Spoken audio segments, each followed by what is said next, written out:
శ్రావణ మాసంలో ప్రతి ఇంట పూజల సందడే. మంగళవారాలు మహిళలకు ఎంతో ప్రత్యేకం. కొత్తగా పెళ్లైన అమ్మాయిలు ఈ నెలలో మంగళగౌరి వ్రతం చేసుకుంటే దాంపత్యంలో సుఖ సంతోషాలుంటాయనే నమ్మకం. సుమంగళిగా ఉంటామని విశ్వసిస్తారు. అందుకే వివాహితులు ఈ వ్రతాన్ని చేస్తారు. మంగళవారాల్లో వ్రతం చేసుకుని ముత్తైదువులకు తాంబూలం ఇస్తారు.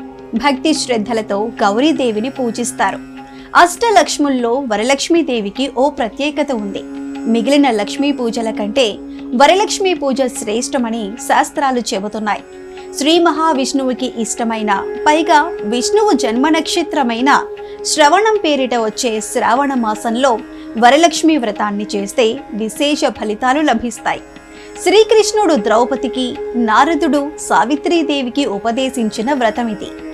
పెళ్లైన ఏడాది నుంచి 5 సంవత్సరాల పాటు ఈ వ్రతాన్ని ఖచ్చితంగా చేసుకుంటారు. పెళ్లైన తొలి ఏడాది పుట్టింట్లోనూ, తర్వాత 4 ఏళ్లు అత్తవారింట్లోనూ ఈ వ్రతాన్ని చేసుకుంటారు. ఈ వ్రతం చేయటం వల్ల భోగభాగ్యాలే కాకుండా దీర్ఘ సుమంగళిగా ఉంటారని భావిస్తారు.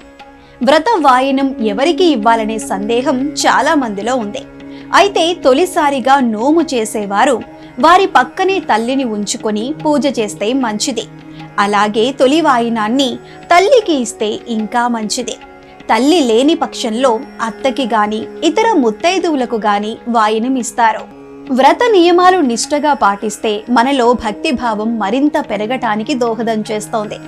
వ్రతాన్ని ఆచరించే ముందు రోజు, వ్రతం రోజు కూడా దాంపత్య సుఖానికి దూరంగా ఉండాలి. అంతేకాకుండా వ్రతం రోజు ఉపవాసం ఉండాలి. వ్రతానికి 5 ముత్తైదువులను పిలిచి వాయినం ఇవ్వాలి. ఒకే మంగళగౌరీదేవి విగ్రహాన్ని ఆ నెలలో వచ్చే అన్ని వారాల్లో ఉపయోగించాలి. వారానికి ఒక కొత్త విగ్రహాన్ని ఉపయోగించకూడదు. పైగా వాయినం ఇచ్చేటప్పుడు పసుపు కుంకుమలు ఇవ్వకూడదు అంటారు. ఎందుకంటే సౌభాగ్యం కోసం వ్రతం చేస్తున్నప్పుడు పసుపు కుంకుమలు ఇవ్వటం మంచిది కాదని భావిస్తారు. పసుపు కుంకుమలతో ముత్తైదువుకి బొట్టు పెట్టొచ్చు, కానీ చేతికి ఇవ్వకూడదంటారు. అయితే ఇటీవలి కాలంలో చాలా మంది వాయినంతో పాటు పసుపు కుంకుమ ప్యాకెట్లు కూడా ఇస్తున్నారు.